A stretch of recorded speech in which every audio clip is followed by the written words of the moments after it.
राजनीति के यूं तो कई रंग होते हैं, लेकिन जब चुनाव आता है तो इन रंगों में और निखार आ जाता है। राजस्थान के अंदर एक बड़ा चुनाव हो रहा है, अंता के अंदर। अंता में ये उपचुनाव है, जैसा कि आप जानते हैं, और ये उपचुनाव जो है बहुत रोचक हो चुका है। रोज नई चीज़ें निकल के बाहर आती हैं, नई बातें निकल के बाहर आती हैं, फिर उनका खंडन होता है, फिर उनके ऊपर जवाब दिया जाता है और फिर खंडन होता है। कुल मिला के एंटरटेनमेंट जो है वो भरपूर बना हुआ है आप लोगों के लिए। अंता उपचुनाव को लेकर प्रदेश अध्यक्ष भारतीय जनता पार्टी मदन राठौड़ ने कहा था कि नामांकन वापस लेने की तारीख गुजर जाए, उसके बाद हम बात करेंगे, क्योंकि हो सकता है कि कुछ बड़े निर्दलीय चेहरे नामांकन वापस ले लें। जब हमने उनसे बात की कि क्या नरेश मीणा से कुछ बात चल रही है, कुछ पक रहा है, तो साफ साफ नहीं बोले, इधर उधर करके रह गए। लेकिन चुनाव बड़ा रोचक है, क्योंकि कांग्रेस पूरा जोर लगा रही है, भारतीय जनता पार्टी भी जोर लगाती हुई नजर आ रही है, और नरेश मीणा तो आप जानते ही हैं, सोशल मीडिया पे नित नए वीडियो आपको देखने को मिल जाते हैं। आज अंता चुनाव पर मेरे साथ बात करने के लिए बेबाकी से मौजूद हैं भारतीय जनता पार्टी के पूर्व प्रवक्ता कृष्ण कुमार जानू। अब इससे पहले कि आप और हम बातचीत शुरू करें जानू जी के साथ, तो जानू जी, पूर्व कहूं कि निलंबित कहूं?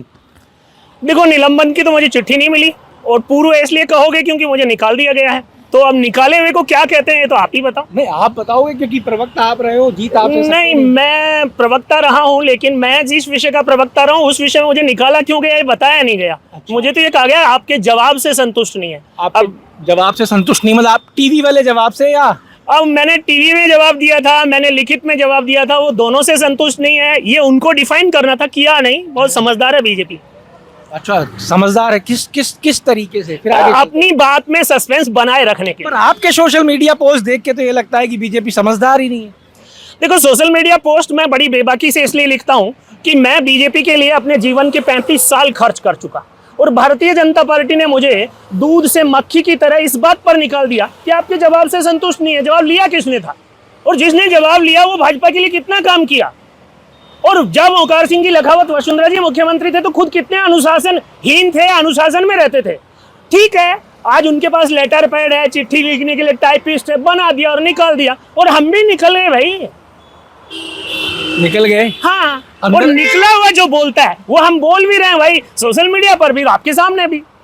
निकल तो गए, पर अंदर से भाजपा निकली कि नहीं? 35 साल से है। जो वैचारिक बात है, जहां भाजपा गलती करेगी, जहां भाजपा के नेताओं के आचरण से भाजपा के विचार को नुकसान होगा, हम अंदर थे तो भी बोलते थे, बाहर आ गए तो भी बोलेंगे। अंता का चुनाव होने जा रहा है, उपचुनाव है अंता के अंदर।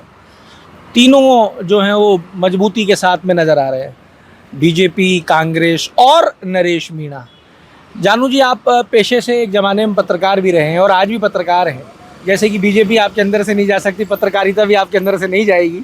तो मैं जानना चाहता हूं, आपकी नज़र में आप इस चुनाव को कैसे देख रहे हैं? देखो, इस चुनाव में राजनीतिक दलों की गंभीरता जो है वो उपहास और मजाक का विषय है। कैसे? कांग्रेस ने नामांकन के समय पूरी ताकत झोंकी, और प्रदेश का और प्रभारी नेतृत्व का ऐसा कोई नेता नहीं था जो अंता की सभा में नामांकन में गया नहीं हो।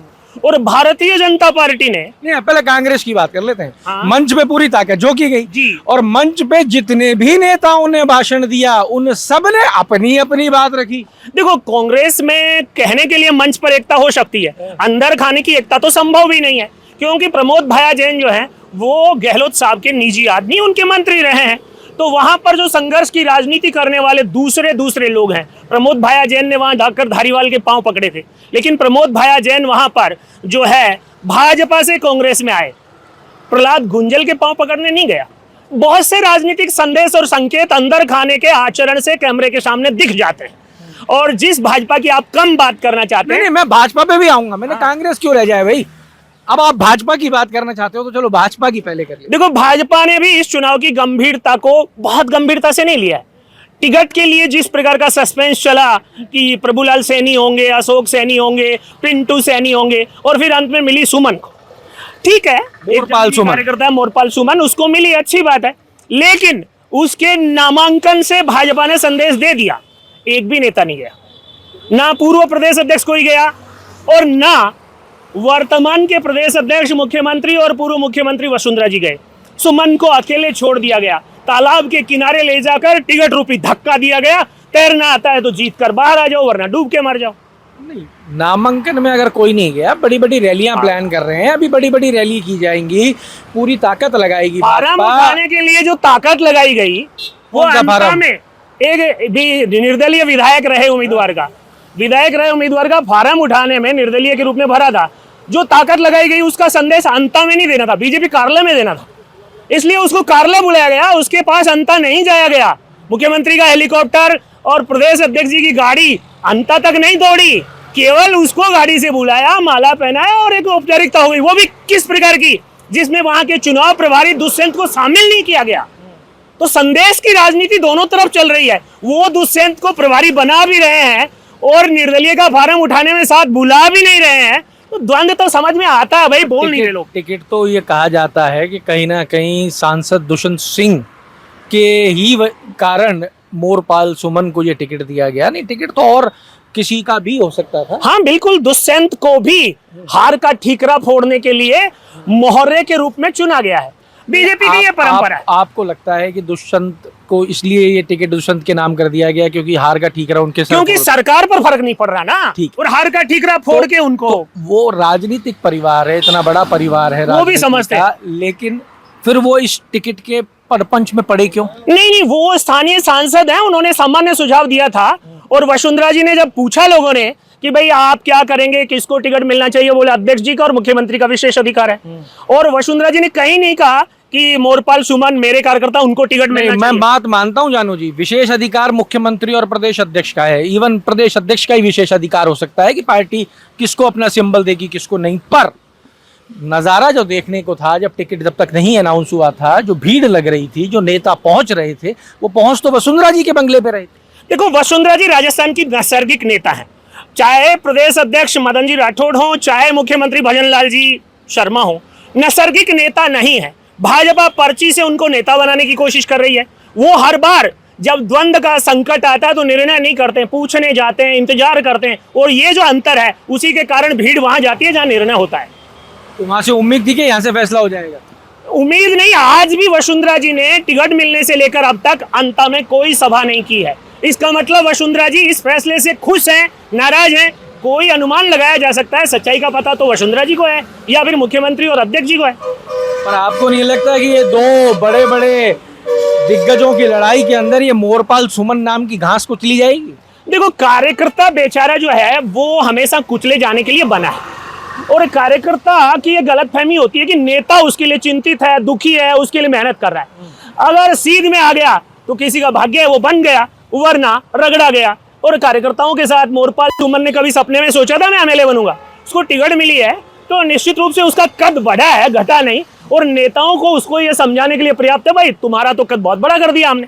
तो अभी तो सपना टूटा कहाँ है, हो सकता है सपना अभी चल रहा हो, टिकट मिला है, मंत्री भी बन सकते हैं। लेकिन जिस प्रकार का आचरण चल रहा है, बीजेपी का कोई नेता मोरपाल सुमन के लिए अभी सभा करने नहीं गया है। कांग्रेस के सब नेता मैदान छोड़कर जा चुके हैं। दोनों पार्टियां चुनाव को लेकर क्यों हो रहा है नहीं ऐसा? है। क्यों हो रहा है जानू जी? आप ये बात कई बार रिपीट कर करके कह रहे हो, क्यों आपको लग रहा है ऐसा? कि मुझे क्यों ये हो रहा है? इसलिए लग रहा है, वहां जो कांग्रेस की स्थापित राजनीति है, जो बदलाव चाहती है भाया की जगह, वो निर्दलीय नरेश से गठबंधन कर चुकी है। भाजपा की वहां की आकांक्षा रखने वाली जो राजनीति है, वो भी मोरपाल सुमन को नया मोहरा उभारने की जगह खत्म करके अपनी उम्मीदों को जिंदा रखना चाहती है। तो दोनों तरफ जिनको भविष्य की उम्मीदें हैं, वो शायद पर्दे के पीछे नरेश से हाथ मिला चुके हैं, इसलिए वहां हंगामा है, भीड़ है, मार गाली अपमान के बावजूद भी वहां लवाजमा है, और यहाँ बेचारे अकेले जूझ रहे हैं।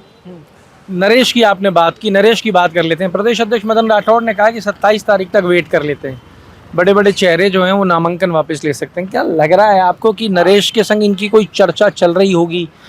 क्या इस तरीके की भारतीय जनता देखो, पार्टी? नरेश ने खुलेआम बहुत बार कहा कि बीजेपी के सब नेता भी मेरे घर आकर कहे तो मैं बीजेपी से चुनाव नहीं लड़ूंगा। अगर उन सबको नकारते हुए हम अध्यक्ष जी की बात को रखना चाहते हैं तो अध्यक्ष जी ने अपनी बात की पुष्टि कर दी है। और उस मेघवाल को घर बीजेपी कार्यालय बुलाकर फार्म उठवाकर अपनी बात को संबल दे दिया है, ये अध्यक्ष जी की बात तो रह गई, बाकी उसमें गंभीरता कितनी थी वो सर्वविदित है। नरेश के लिए क्या लगता है? देखो, नरेश जिस प्रकार की राजनीति करता है, हनुमान बेनीवाल, नरेश, राजकुमार रोत, रविंद्र भाटी, इनको भाजपा लालच का टुकड़ा डाले, पर ये टुकड़े में आते हैं कि नहीं आते ये तो चुनाव के फैसलों से पते चल जाते हैं। आपको क्या लगता है, नरेश मीणा के लिए ये चर्चा भी चलती है कि भारतीय जनता पार्टी की बी टीम के रूप में काम कर रहा है अंता के अंदर, क्या लगता है आपको? देखो, अब भाजपा में ए टीम कौन है और बी टीम कौन है, क्योंकि भाजपा की ए टीम तो हमारे मदन जी राठौड़ और भजन लाल जी हैं, और बी टीम बेचारे वसुंधरा जी हैं, लेकिन वहां चुनाव का प्रभारी बी टीम के एक सांसद को बना रखा है। तो ए कौन सा है, बी कौन सा है, खेल ए रहा है कि बी रहा है, बी ए के साथ खेल रहा है, ए बी के साथ खेल रहा है, सब समझ में आएगा 11 तारीख को। लेकिन दोनों ही खेमों में, चाहे कांग्रेस का हो चाहे बीजेपी का, और दोनों के ही अनेक खेमों में अभी समन्वय का अभाव स्पष्ट नजर आता है। और इसीलिए मैं जो बातों में कहता हूं कि नरेश मीणा इस द्वंद्व का लाभ ले सकने की स्थिति में है, बशर्ते कि वो 11 तारीख तक कोई बड़ा हंगामा नहीं करे। नरेश मीणा क्या लग रहा है, नरेश मीणा किसके लिए चुनाव में उतरा हुआ है, किसको फायदा देने के लिए नरेश मीणा? देखो, नरेश मीणा किसी को फायदा नहीं देना चाहता, वो फायदा लेना चाहता है। अगर फायदा देना चाहता तो हनुमान की टिकट पे आ जाता, उसने हनुमान की टिकट भी नहीं ली। वो अपने आप को बड़ा नेता बनाने के लिए तीसरी ट्राई कर रहा है। अगर सफल हुआ तो नेता बनेगा और असफल हुआ तो इतिहास बनेगा। आपको क्या लगता है क्या होगा, इतिहास होगा कि नेता होगा? अभी ये सारी खिचड़ी जो है भाजपा और कांग्रेस के नेताओं ने मैदान छोड़ रखा है, इसलिए उसके जीतने की उम्मीद बढ़ रही है। अगर ये लोग मैदान में कूदेंगे तो उसके एक्शन के रिएक्शन क्या होंगे वो तो फिर इनके कूदने और इनकी संभावनाओं के बाद पता चलेगा। इनकी संभावनाओं के बाद पता लगेगा। सभा में क्या होता है, संभावनाएं क्या होती है, भाषण क्या होता है, भाषण की विषय वस्तु क्या होती है। अगर सचिन पायलट जैसा इशारे में बोल कर आए कि भाई इनको बड़े आदमी ने टिकट दी है, इनके मान सम्मान का ख्याल रखना, तो ये संदेश की राजनीति है। बड़ा कौन है, किसको टिकट दी है, किसने दी है, क्यों दी है, आज जनता नेताओं के इशारे समझती है। सवाल तो ये भी खड़ा होता है ना कि सचिन पायलट तो बयान दे दिया, सचिन पायलट ने भाषण दे दिया, जिनको भाषण देना था और जिनको सुनना था उनने सुन लिया, पर क्या भारतीय जनता पार्टी के आज की डेट में जो आपने ए टीम की बात की, अगर वो इस तरीके का कोई भाषण देते हैं तो फॉलोइंग है क्या? देखो, मदन जी और भजन लाल जी राजस्थान के नैसर्गिक नेता नहीं है। पार्टी संगठन की व्यवस्था के निमित्त वो दोनों, एक मुख्यमंत्री के रूप में एक अध्यक्ष के रूप में, नैसर्गिक नेता वसुंधरा जी हैं, और वो जब तक चुप हैं तब तक अंता के चुनाव का कुछ कहा नहीं जा सकता। वसुंधरा जी प्रचार में नहीं जाती हैं तो मानकर चलिए भाजपा जीत के लिए नहीं लड़ रही है, और प्रमोद भाया जैन को अशोक गहलोत आकर वापस संबल नहीं देते तो मानकर चलिए जीत के लिए नहीं लड़ रही है। और दोनों पार्टियों जब जनता पर फैसला छोड़ रही हैं तो फिर तो पता 11 को ही चलेगा जनता क्या आदेश देती है। तो वसुंधरा जी, आपको क्या लग रहा है अंता के चुनाव में वसुंधरा जी जाएंगी कि नहीं जाएंगी? क्योंकि अगर नहीं जाती हैं तो कहीं ना कहीं उनकी भी छवि कमजोर हो रही है ना। वसुंधरा जी 4 साल में उनकी छवि, 4 साल में उनकी छवि को कमजोर करने की कौन सी कोशिश नहीं हुई, फिर भी वो जनता की नेता है। तो किसी एक प्रयोग से जो भाजपा ने मन से किया, बेमन से किया, किसके लिए किया, किसके इशारे पर किया, इनसे वसुंधरा की छवि पर कोई बहुत बड़ा फर्क पड़ेगा मुझे तो नहीं लगता। नहीं लगता। देखिए साहब, ये आप सुन रहे थे प्रदेश प्रवक्ता भारतीय जनता पार्टी पूर्व कृष्ण कुमार जानू जी को। जानू जी ने बड़ी बेबाकी के साथ में अपनी बातें रखी हैं। ये सदा से ये हीरो रहे हैं साहब मीडिया के, तो इन्होंने बड़ी बेबाकी से अपनी बातें रखी हैं। लेकिन आज की इनकी बातचीत में 2 चीज़ें निकल के आई हैं कि नरेश मीणा अब तक अंता के चुनाव में पावरफुल होता नज़र आ रहा है। नरेश मीणा के वीडियो वायरल हो रहे हैं, आम आदमी से वोट मांगते वक्त गाली गलौज के वीडियो आ रहे हैं, उसके बावजूद भीड़ अंता में नरेश मीणा का साथ नहीं छोड़ रही है। ये इशारा कर रहा है कि नरेश मीणा अंता में कैसे अपने कदम जमाता जा रहा है। दूसरा विषय यहाँ पे निकला कि भारतीय जनता पार्टी और कांग्रेस के बड़े नेताओं की अंता चुनाव से दूरी क्या संदेश दे रही है। क्या ये सब मिलके नरेश मीणा की तरफ इस चुनाव को धकेलने पे लगे हैं, ये एक बड़ी बात है। और वसुंधरा राजे अब तक अंता चुनाव में क्यों चुप हैं? क्या भाजपा का टिकट सिलेक्शन वसुंधरा राजे की मर्जी के खिलाफ हुआ है? क्या कुछ कहना चाह रहे हैं साहब? नहीं, बिल्कुल मर्जी के खिलाफ नहीं हुआ, लेकिन वसुंधरा जी की मर्जी चली भी नहीं, क्योंकि उन्होंने वक्तव्य में कहा कि विशेष अधिकार अध्यक्ष का और मुख्यमंत्री का है। उन्होंने एक का नाम नहीं लिया, दोनों का लिया। तो इसका मतलब है कि वसुंधरा जी जब तक दोनों जाकर बात नहीं करेंगे इस विषय के सस्पेंस को बरकरार रखेंगी। और चुनावी राजनीति में 11 तारीख बहुत दूर नहीं है, थोड़ा सा सस्पेंस और चला तो इतने में दोनों पार्टियों का काम हो जाएगा। नहीं तो मैडम क्या चाह रही हैं कि ये दोनों पहुंचे दरवाजे? मैडम जो लगातार 4 साल से केंद्रीय नेतृत्व के इशारे पर प्रदेश में पहले सतीश जी से शुरू दंड हुआ था, सीपी जी ने मैनेज करने की कोशिश की, अब मदन जी मैनेज करने की कोशिश कर रहे हैं, हो कुछ नहीं रहा है। तो ये इस बात का संकेत है मदन जी तो उसी पुरानी टीम के साथ काम कर रहे हैं जो कभी वसुंधरा जी के खासम खास रहे परनामी जी की टीम के लोग थे, वही आज मदन जी की टीम को लीड कर। मदन जी तो खुद ही किसी जमाने में वसुंधरा जी के खास हुआ करते थे। नहीं ऐसे तो जो प्रभुलाल जी सैनी है वो भी वसुंधरा जी के खास होते थे। राजनीति में कौन कब किसका खास हो जाए, कौन कब किसकी खास बन जाए पता नहीं चलता है। हम भी प्रवक्ता होते थे, अब नहीं है। हाँ, नहीं है। तो अच्छा एक चीज बताओ, आपके बात करने के तरीके में और खास तौर से मैं देख रहा हूँ कि जब जब भाजपा का नाम आ रहा है तो आपके अंदर से मतलब जो एग्रेशन है ना वो एकदम से बाहर आई। नाराजगी है क्या अभी भी? नहीं, मेरा भाजपा से कोई नाराजगी नहीं है। भाजपा को डुबोने वाले बेड़े का भाजपा पर कब्जा है और उससे नाराज होने का मेरा हक है। जो भाजपा के लिए कुछ प्रोडक्टिविटी नहीं दे पाए वो भाजपा के भाग्य का फैसला कर रहे हैं। और मान लो कि कर भी रहे हैं तो कैसा कर रहे हैं, मुझे तो इतना सा बता दीजिए। जिस बात के लिए और उनको अलवर वालों को हमारे ज्ञानदेव आहूजा को निकाला वो बात पार्टी स्पष्ट कर पाएगी। जिस बात के लिए मुझे निकाला वो बात स्पष्ट कर पाएगी।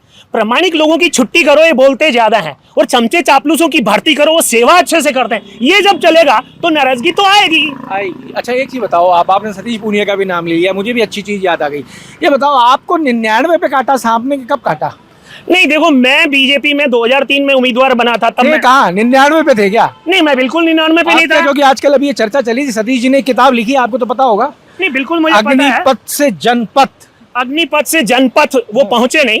अग्निपथ से जनपथ की उनकी कल्पना थी पर वो एक बार विधायक बने। जनपथ तो वो होता है जब वो मुख्यमंत्री बनते।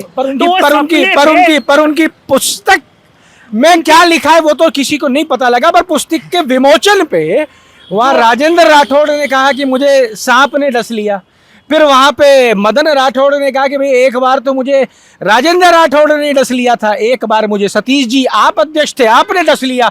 अब हम ये जानना चाह रहे हैं कि आप भी 99 के आसपास थे कि जो सांप के द्वारा डसे गए? नहीं ऐसा कुछ नहीं था, मैं तो वैचारिक कार्यकर्ता था, कभी संघ का प्रचारक विद्यार्थी परिषद में रहा था। मेरे को डसने की राजनीति नहीं आई। मैंने जब टिकट मिली तब भी मांगा नहीं था, पार्टी ने अपनी तरफ से प्रयोग करते हुए मुझे टिकट दिया था।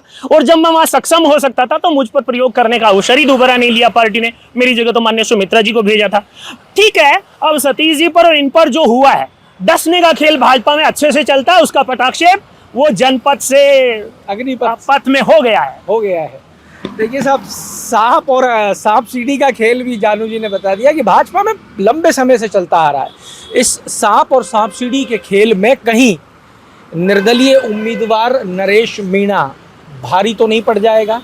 नरेश मीणा इस सब का लाभ तो नहीं ले जाएगा? क्योंकि एक चीज और कि कांग्रेस का बड़ा नेतृत्व जो आपस में मन मुटाव रखता है वो मन मुटाव के कारण चुनावी भूमि पर नहीं पहुंच रहा है।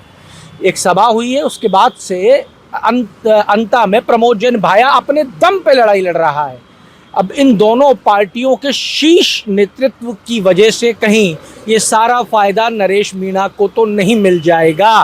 कहीं ये दोनों पार्टियां मिलके नरेश मीणा के लिए बी टीम का काम तो नहीं कर रही हैं। बहुत जल्द हम अंता भी पहुंचेंगे, आपको वहां क्या चल रहा है वो भी आप तक पहुंचाएंगे। पर फिलहाल जानू जी आपका बहुत बहुत धन्यवाद। धन्यवाद सर, धन्यवाद। तो जुड़े रहिए हमारे साथ। अमर उजाला के लिए जयपुर से मैं आशीष। अगर आप ये वीडियो YouTube पर देख रहे हैं तो हमारे चैनल को सब्सक्राइब कर बेल आइकन दबाएं और Facebook पर देख रहे हैं तो हमारे पेज को लाइक करें।